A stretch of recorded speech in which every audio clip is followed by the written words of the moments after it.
ভারতে টি-20 বিশ্বকাপ চলাকালীন উগ্র ধর্মীয় মৌলবাদ সক্রিয় হবার আশঙ্কার কথা আইসিসির চিঠিতে বাংলাদেশকে জানানো হয়েছে। এবার আপনি কি বলবেন? কোনো মন গড়া কথা না। ডেভিড মাস্কার, যিনি আইসিসির নিরাপত্তা কর্মকর্তা, 8ই জানুয়ারি বিসিবিকে একটা মেইল দেয়।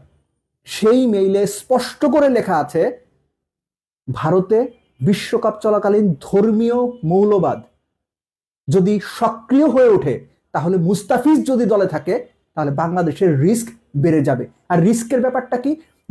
ওই মেইলেই বলা হয়েছে 2025-এর ডিসেম্বরের মধ্যে বিশ্বকাপ চলাকালীন কি ধরনের ঝুঁকি তৈরি হতে পারে তার একটা অ্যাসেসমেন্ট করা হয়েছে। এটা সব বিশ্বকাপেই হয়। ওই অ্যাসেসমেন্ট রিপোর্টেই বলা হচ্ছে ঝুঁকির মাত্রা মিড থেকে হাই, অর্থাৎ মাঝারি থেকে উচ্চ। মুস্তাফিজের ক্ষেত্রে ধর্মীয় মৌলবাদ যদি সক্রিয় হয়ে ওঠে, তাহলে সেই রিস্ক অ্যাসেসমেন্ট করে তারা বলছেন সেটা উচ্চ পর্যায়ের ঝুঁকি হতে পারে। এখন আপনি আমার বলেন, কোন যুক্তিতে, কোন সাহসে, কোন হিসেবে এই ঝুঁকি থাকার পরও বাংলাদেশ ভারতে বিশ্বকাপ খেলতে যাবে? একই সঙ্গে বাংলাদেশের দর্শকদের ব্যাপারেও উচ্চ ঝুঁকির কথা বলা হয়েছে, সেটা আমি ব্যাখ্যা করছি। এর সঙ্গে ছোট্ট করে যোগ করি, অনেকেই বলার চেষ্টা করছেন বিশ্বকাপ না খেললে কোনো ক্ষতি নাই, কিচ্ছু যায় আসে না। ব্যাপারটা কি এতই সহজ? আসলেই তাই?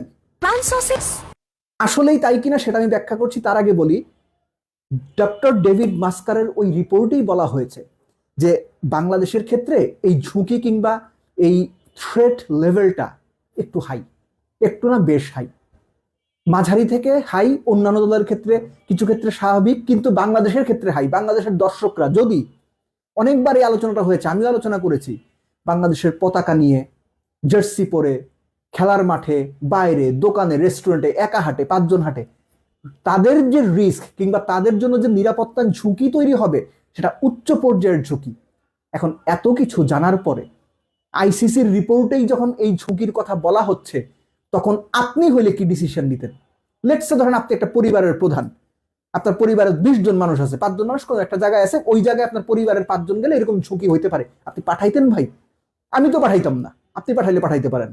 সো বাংলাদেশ ক্রিকেট বোর্ড এবং বাংলাদেশ সরকার, অনেক ইফস এন্ড বাটস রয়েছে, এর ভেতরেও অনেক গল্প রয়েছে, কিন্তু এই যে ঝুঁকি, এই ঝুঁকিটা অ্যাসেস করে বাংলাদেশের পক্ষে বিশ্বকাপে ভারতে বাংলাদেশ দলকে খেলতে পাঠানোর সিদ্ধান্ত নেওয়া কোনোভাবেই সঠিক সিদ্ধান্ত বলে আমি মনে করি না। আমি শুরু থেকেই এই কথাটা বলে আসছি যে বাংলাদেশে রিস্ক অ্যাসেসমেন্ট করে যে পরিস্থিতিটা তৈরি হওয়ার সম্ভাবনা রয়েছে, সেটা হিসেব করে আসলে যাওয়া যায় না, যাওয়া হয় না। এ কারণেই বাংলাদেশ যৌক্তিকভাবে বাংলাদেশের ম্যাচগুলো সরিয়ে নেওয়ার বা শ্রীলঙ্কাতে আয়োজন করার জন্য রিকোয়েস্ট করেছে আইসিসিকে। এখন আইসিসি যদি মেনে নেয়, ভালো, আমরা বিশ্বকাপ দেখবো, দল পারফরমেন্স যেমনই করুক, আনন্দ করব, চিয়ার করব দলের জন্য। আর কোনোভাবেই যদি সেটা সম্ভব না হয়, কপাল খারাপ, একটা বিশ্বকাপ থেকে আমাদের বঞ্চিত হতে হবে। এখন যে বিষয়টা অনেকেই বলার চেষ্টা করেছেন বা বলেছেন, কম গুরুত্বপূর্ণ, বেশি গুরুত্বপূর্ণ, ল্যাবরা স্যাবরা লোকজন অনেকেই বলছে বিশ্বকাপ না খেললে কি যায় আসে, একটা বিশ্বকাপ না খেললে কি যায় আসে। আপনারা যারা এই কথাটা বলছেন, আপনারা না বুঝে বলছেন, কোন রকম বোধ বুদ্ধি ছাড়া কথাবার্তা বলছেন। আপনারা যারা বলছেন বিশ্বকাপ না খেললে কোনো ক্ষতি নেই, আপনারা ক্রিকেটটা না বুঝেই কথা বলছেন। বিশ্বকাপ না খেললে অবশ্যই ক্ষতি আছে, ক্ষতি থাকবে না কেন? আর্থিক ক্ষতির কথা আমি দূরেই ঠেলে রাখছি। বিশ্বকাপ একটা প্লেয়ারের স্বপ্ন, একটা দেশের স্বপ্ন, এবং একই সঙ্গে এরকম একটা গ্লোবাল স্টেজের জন্য দর্শকরা মুখিয়ে থাকে।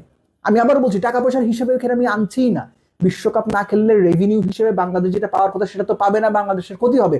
আমি ওই আর্থিক বিষয়ে যাব না, কিন্তু এই যে প্রাইডের ব্যাপার, বিশ্বকাপের মতো একটা ইভেন্টে পার্টিসিপেট করার ব্যাপার, নিজেদেরকে মেলে ধরার ব্যাপার, বিশ্বকে জানান দেওয়ার ব্যাপার, এই ব্যাপারগুলো মিসিং থাকবে। আপনি একবার চিন্তা করেন, ক্রিকেটটা যদি আপনি ভালোবাসেন, ক্রিকেট দেখে অভ্যস্ত হন, আপনি অস্ট্রেলিয়া ইংল্যান্ডের খেলা দেখবেন, আপনি জিম্বাবুয়ে আয়ারল্যান্ডের খেলা দেখবেন, আপনি ওমানকে খেলতে দেখবেন, বাংলাদেশ টিম নাই। আমি নিশ্চিত করে বলতে পারি বিশ্বকাপের সময় বাংলাদেশ না থাকলে তার মন খারাপ হবে, ধর খেলাই দেখবো না, বাংলাদেশ নেই।